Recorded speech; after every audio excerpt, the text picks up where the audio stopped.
Hello everyone, आज चाहिँ हामी काइतक भन्ने ठाउँमा आएको छौँ। यहाँ चाहिँ हङकङको ठुलो स्टेडियम रहेछ, स्पोर्ट्स स्टेडियम। अनि म चाहिँ यहाँ फर्स्ट टाइम हो।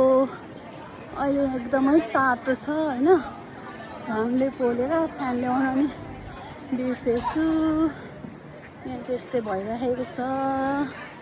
यो हो स्टेडियम। यहाँ चाहिँ हङकङको यो पुरानो एयरपोर्ट पनि हो रहेछ। ल हेर्नुहोस् है, अहिले चाहिँ एयरपोर्ट सरिसक्यो। So hot. यो हो स्टेडियम। यहाँ हाम्रो इन्डोनेसियन र फिलिपिन्स दिदीबहिनीहरू हुनुहुन्छ। उहाँहरूको चाहिँ सन्डे छुट्टी हुन्छ। सन्डे र एभ्री पब्लिक होलिडेमा हाम्रो सिस्टरहरू हुनुहुन्छ, ब्युटिफुल सिस्टरहरू।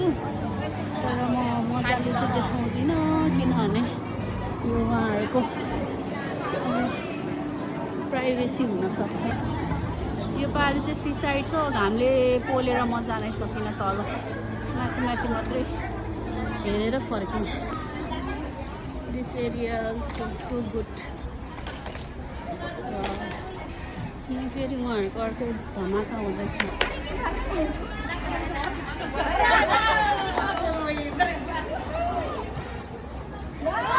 सेलिब्रेटीहरू हुनुहुन्छ, उहाँहरू चियाको काम गर्नु हुँदैछ। हामी चाहिँ यहाँ विशेष एउटा कामले आएको छौँ। हाम्रो एकजना दाजुको चाहिँ यहाँ घर परेको हुनाले उहाँले यहाँ घर किन्नुभएको छ।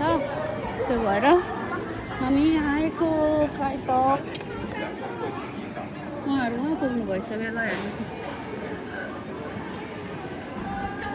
दाजुभाइ। So hot.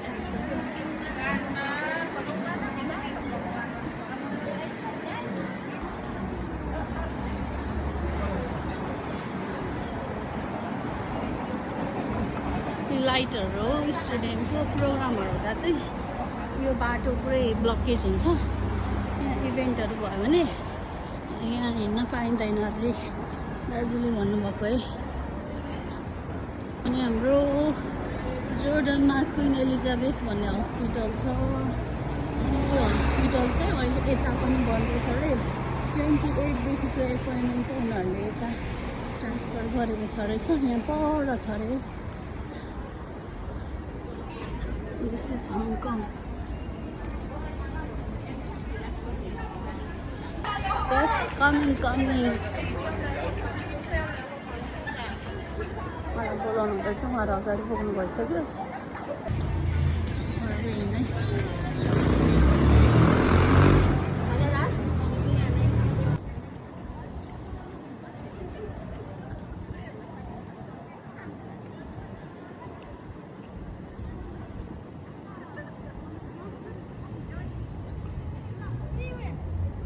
दाजुहरूको घर चाहिँ यो पछाडि पर्छ। उहाँहरूले किन्नुभएको घर पोइन्ट आउट गर्नु हुँदैछ दाजुले। उहाँहरूको घर हङकङको घरहरू चाहिँ यस्तो हुन्छ माथि, किनभने यहाँ ठुलो बिल्डिङ हुन्छ। अनि तल चाहिँ सबै फेसिलिटीहरू अभाइलेबल हुन्छ, लाइक सपिङ सेन्टर अनि खाना खाने सपहरू। के चाहियो सपिङ मलदेखि यहाँ वेलकम 7-11 अनि खाना खाने थाम्जाइहरू यता सब रहेछ। क्याफे क्यारल रहेछ, त्यहाँ सबै पाइन्छ। यहाँ चाहिँ बनाउँछ, प्री प्लान हुन्छ सबै। यो कुरा राम्रो पनि हो।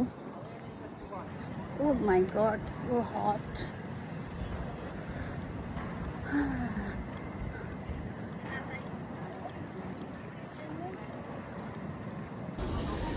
गाईहरूको घर जाने एन्ट्रान्स यहाँ हो। फेस यो हो यहाँको बिल्डिङ हो।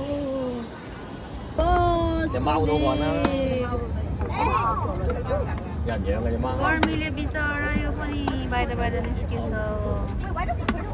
यसरी पो खाँदो रहेछ त हो खाना बिचरा। कति ठुलो हेर्नुहोस् सबैजनाले